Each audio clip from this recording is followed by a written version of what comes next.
Okay, good morning everyone. We are discussing few questions based on conservation of momentum. First of all, I would like to discuss question number 56 once again.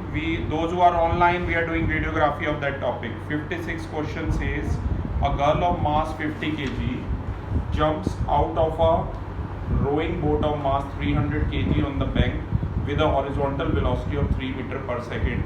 With what velocity does the boat begin to move backward? ये जो question है हमारे page number 77 Lakhmir Singh class 9 के लिए है, ठीक है। तो 56 क्वेश्चन का आप डेटा देख सकते हैं। गर्ल का मास दिया हुआ है 50 kg, यानी कि m1 हमारा 50 kg है, और एक गर्ल है जो किसी बोट पे बैठी हुई है और बोट का मास कितना गिवन है 300 kg गिवन है, ठीक है। अब ये जो गर्ल है ये बोट से जंप कर जाती है, किस वेलोसिटी से जंप कर जाती है 3 मीटर पर सेकंड से जंप कर जाती है। हमें ये बताना है कि अगर कोई जंप करेगा ना बोट से बैंक के पास आकर, तो बोट जो है पीछे की तरफ जाती है, ठीक है। तो हमें ये बताना है उस बोट की वेलोसिटी क्या होगी। तो आपको ध्यान रखना है कि टोटल मोमेंटम ऑफ गर्ल और टोटल मोमेंटम ऑफ बोट जो होगा इस केस में हमारा इक्वल होगा, यानी कि m1 v1 किसके इक्वल होगा m2 v2 के।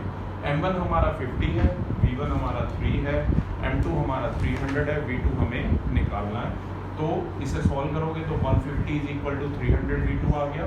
v2 फर्दर आ जाएगा 150 अपॉन में 300, यानी कि v2 हमारा कितना आ जाएगा 0.5 सेकेंड। नेक्स्ट क्वेश्चन सेम ही पेज नंबर पे क्वेश्चन नंबर 57 है, मैं आपके लिए रीड कर देता हूँ। A truck of mass 500 kg moving at 4 meter per second collides with another truck of mass 1500 kg moving in the same direction at 2 meter per second. What is their common velocity just after the collision if they move together? एक truck दे रखा है जिसका मास कितना दिया हुआ है,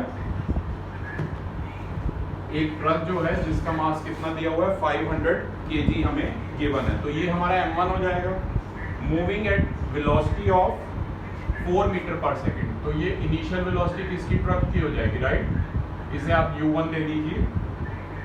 देखो होता क्या है बेटा, कई बार तो यशवी फॉर्मूला ये वाला लगता है, टोटल मोमेंटम बिफोर कोलिजन और टोटल मोमेंटम आफ्टर कोलिजन वाला।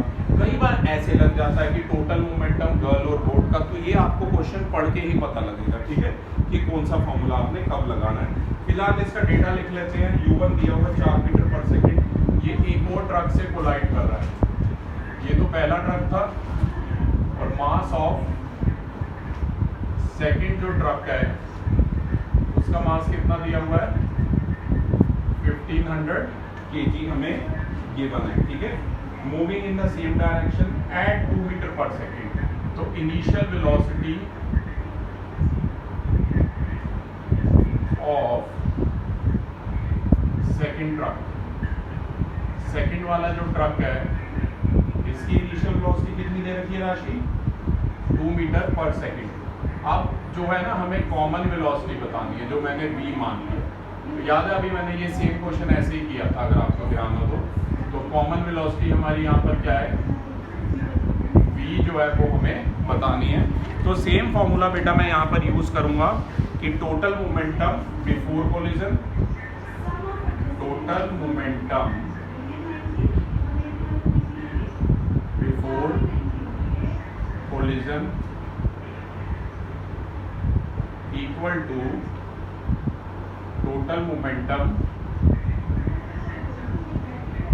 आफ्टर कोलिजन, ठीक है।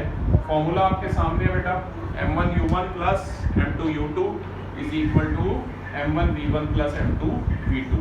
बस अब ये जो डेटा है हमें इसमें पुट करना, m1 की जगह पर 500, u1 की जगह पर 4, m2 की जगह 1500, u2 की जगह 2, m1 की जगह 500, v2 हमारा v है, और m2 की जगह 1500 और v2 भी हमारा यहाँ v है।